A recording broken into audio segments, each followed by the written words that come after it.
it's your girl Aisha, aka Geek XX Chic, and I'm back with another review for The Flash.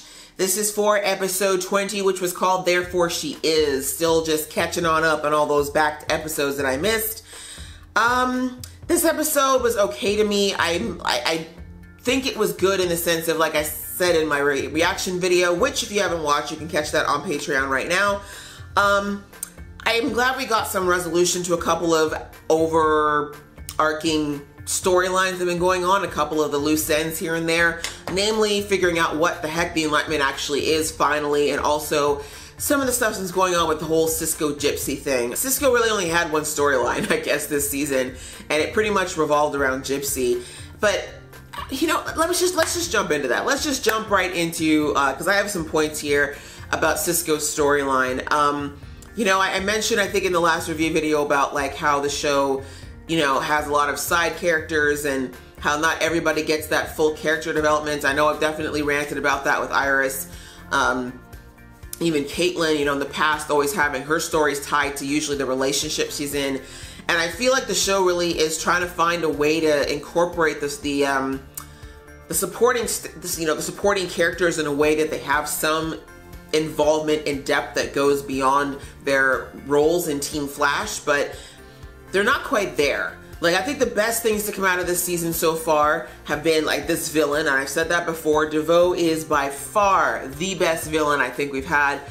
Best as far as writing, development, believability, just his whole plot and storyline, brilliant. Love watching him as a character. He actually has been so much fun to, you know, he's the kind of person, the villain you love to hate, you know what I'm saying? So kudos there. I also think seeing Barry kind of own being the Flash and coming out of the Speed Force without all the weight that he's been carrying in the first few seasons with, you know, my mom's death, my dad's death, everything like that, coming into this being more like the Barry that we know, being able to balance a little bit of levity with, of course, the seriousness. I personally really liked it. I know some people didn't really like the comedic tone at the beginning of the season, but I liked the change up of doom gloom Barry with kind of having a nice balance of Barry being able to be really happy and kind of goofy, but also going back to, you know, being able to be serious when necessary. Iris, love that they're bringing her back to her roots. Again, we haven't really heard anything about the whole her being a reporter again since that episode where she said she was going back to the blog, but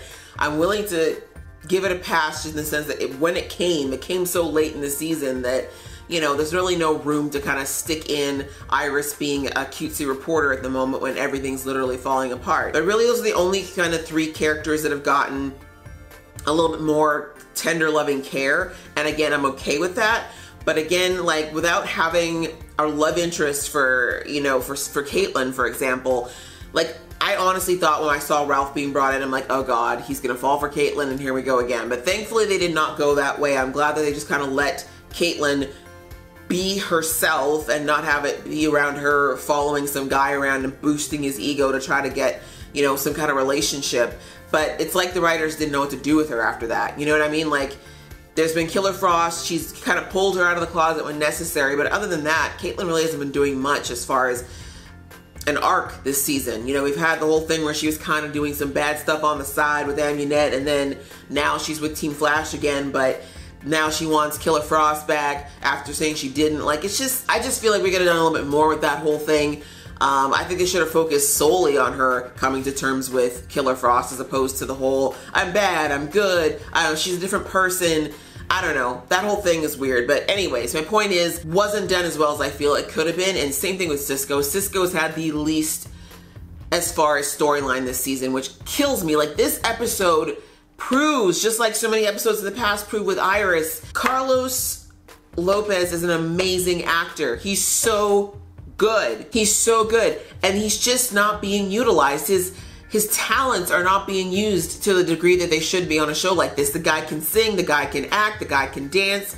He is the trifecta. And we're only seeing one aspect. 99% of the time, all Cisco does is funny lines, tech jokes, you know, pop references, and then every so often, now that he's Vibe, he gets to do a few effects. But that's all we're doing with him. And it's such a waste because Carlos is such a talented actor.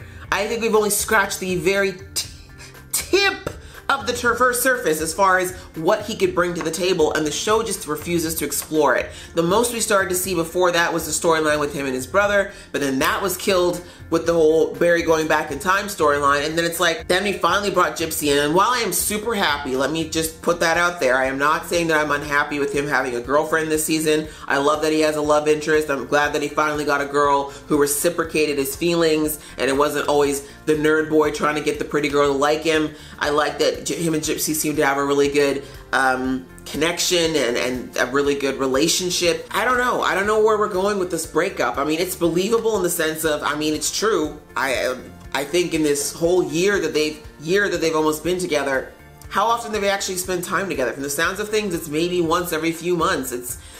It's not a real relationship in the traditional sense of really getting to spend time with each other. And even though they've got all the technology in the world and I guess can technically vibe each other, it's not the same as good old-fashioned human contact. So that was just heartbreaking. Hearing Cisco say his whole thing about how the relationship they had right now was not enough for him, and Gypsy being like, but it's good for me. It's a reality. It was very realistic, and I'm glad the show kind of highlighted that sometimes, you know, Barry said it at the end, like, you guys did the right thing. You know, it hurts because you love each other, but the reality is if Cisco wants a relationship that's gonna, you know, require more intimacy and contact and, you know, proximity, and that's not what Gypsy wants, you know, at some point they were gonna get to this place where, you know, they were just gonna probably end up hating each other, right? Because they're both wanting things that the other can't give. So it had to happen. That's the way real life works. Sometimes, you know, you're with somebody who on paper seems like they should be perfect, but in Gypsy's case, Cisco just wasn't the guy. Or maybe it's just not the right time in her life to want to have that. But anyway, sad to see. I really like the character of Cynthia. I love like I said, I liked her character. I love the vibes. See what I did there? That she had with Cisco and even Team Flash. But I get it, you know, being like a third string actor on a show like this that already has such a big cast. For the actress, it really isn't a great thing to be tied into, especially if you've got the choice to go somewhere else. And I'm almost positive I saw that actress on a show the other day. I think she actually has moved on to another show, so we probably won't see Cynthia again anytime soon. But it was fun to see Cisco at least have a love interest for a while. I'm glad he had a few moments of happiness before he's back to Singlesville. But my biggest complaint, though, my only mini rant, is that I really think the show needs to find a better arc for Cisco. If you guys want to know how to do it, Team Flash, or writers at Team Flash, take a look at some people who've done it in the past really well. Joss Whedon, in my opinion, is the king of ensemble casts. How he took care of the Buffy cast over 7 seasons. Like, even though Buffy was a central character, every single, like, supporting character in that show had an arc, had a story, had something they were going for, and it was built up and developed right alongside the main character. So it's possible, you just need to take the time to do it. On to, I guess we might as well talk about the main story, which was the whole, how Marlize came to be with Clifford and why she's doing all this. I'm glad this episode, what it pointed out to me, which is something that I suspected from the beginning, which is that Clifford didn't necessarily turn into what he is. Like, the sociopathic behavior, I do believe, is 100% amplified by the thinking caps effects and the dark matter and all that kind of stuff. But Clifford has always been a dick. Let's be real. He's always been a jerk. He's always had this underlying belief system that he's kind of a little bit better than everybody and that he knows what's best for the world. Talk about some privileged arrogance. Okay, right there. You know that he must have grown up in some private school, rich family, whatever thing, thinking that he knows better than everybody, because that is the height of arrogance and the height of privilege to think that you can decide for the rest of the planet what's best for everyone. Clearly, for a genius, he has not thought this through. And what gets me, the irony that just kept hitting me in the face this whole episode, is that Clifford is relying almost solely on technology to get him to what he says is the Enlightenment. It's like, really, bro? Like, you're not about technology yet. This is exactly what you need to get you where you want to be. You're exactly the thing you're saying you're trying to stop. It makes no sense. It makes none at all. But anyways, but just seeing from the get-go that was Clifford. He's always been this way. He's always had this underlying arrogance, this underlying lack of empathy, and that Marlize is really, she was drawn to it. That turned her on. I mean, personally, I've been to debates, I've been in debates. I understand that whole little talk at the beginning, that's what happens, right? When people have a debate, you'll always have someone there that's gonna be a little bit condescending and a jerk when you're having a debate. Well and good, but he was downright disrespectful to her in that scenario. And there's a big difference between having a healthy difference of opinion and being condescending and completely dismissing someone's point of view. And that's been Clifford since day one. And the fact that Marlize so much as looked at him after that, after that first exchange, says already just how completely nuts she is. Like, she's just never quite been okay either. I worry about her esteem.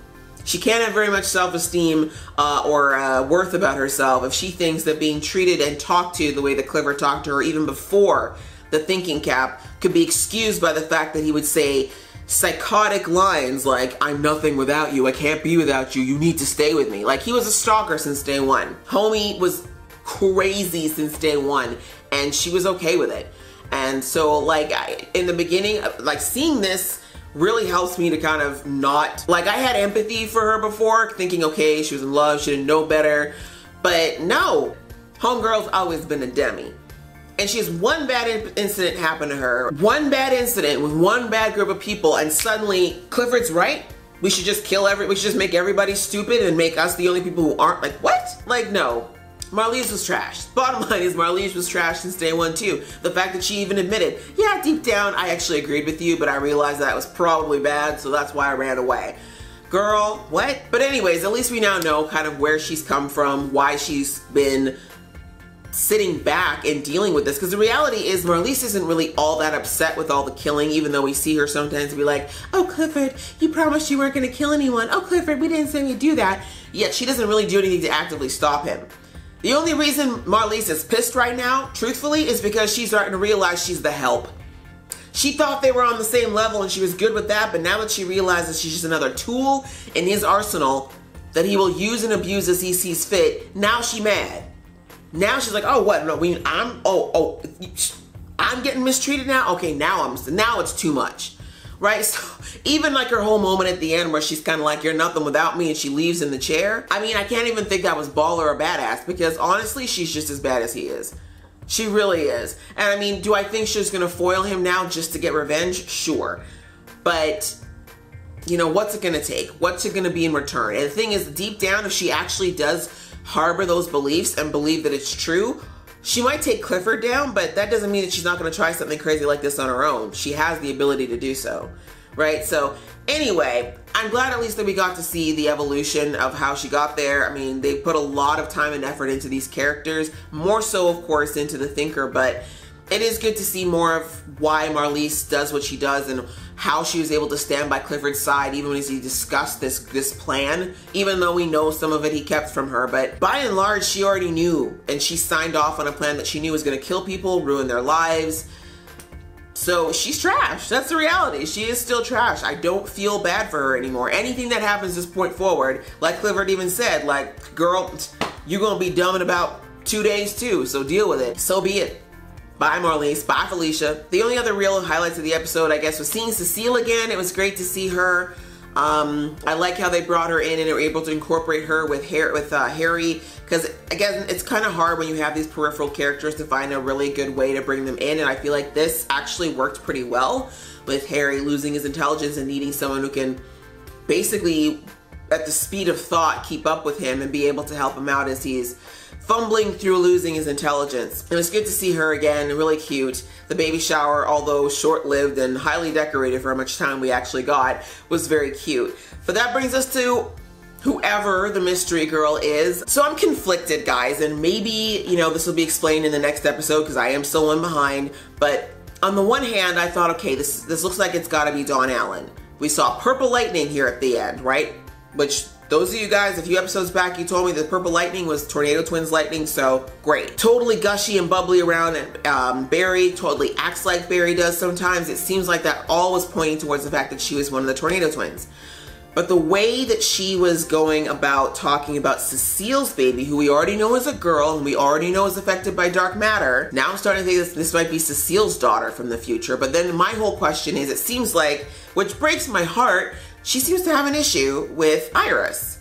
She did not want Iris to see her. She was adamant that Iris, and I noticed that. I remember I said this a few episodes back, that the only person she really hasn't met in Team Flash or bumped into is Iris. She's seen Barry, she's seen Cisco, she's seen Harry, she's seen Caitlin. Sorry, her name just slipped out of my head.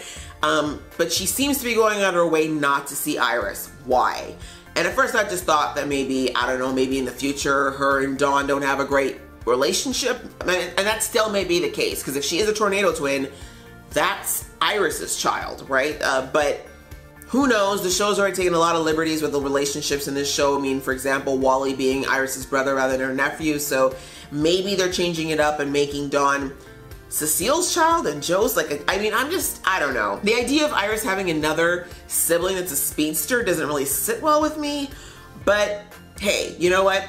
The show may work it out in a way that makes sense for me. But anyways, I'm just a little bit conflicted as to whether or not she actually is Dawn, or if she is Cecile's child, or if, I don't know, because like the fact that she named off the exact birth date and all that, she seems to have a high interest in this baby. So why is she there? Why is she there? That is the biggest loose end of this season so far. We have no idea. We've seen her pop in, clearly at very integral moments, but why is she there? And who is she now? Is she Cecile's child, or is she Iris's future child? Why didn't she want to see Iris? Why did she seem a little upset and maybe even a little bit scared of seeing Iris? Like as soon as she saw Iris, her entire demeanor changed, and not the way it did when she saw Caitlin and Harry. It almost looked like she was scared and maybe a little sad. So that really worries me about like what's going on with Iris. Why did she have that reaction to her? So big questions, but not gonna be answered until I continue to watch. Maybe the next episode we're gonna get some more information about her. Fun episode. I hope that you enjoyed watching it as much as I did. I'm not gonna leave a question for the episode, as I said before, because I know I'm still behind and I'm probably, you know, just regurgitating stuff you've long forgotten. So if you like this video, guys, please click like. And if you want to see more from this geeky face, please click subscribe. And as I mentioned, you can watch the reaction video to this on Patreon. The link will be below in the description. You can also follow me on Stardust. Download that app, follow me, check me out there. Until next time, see ya!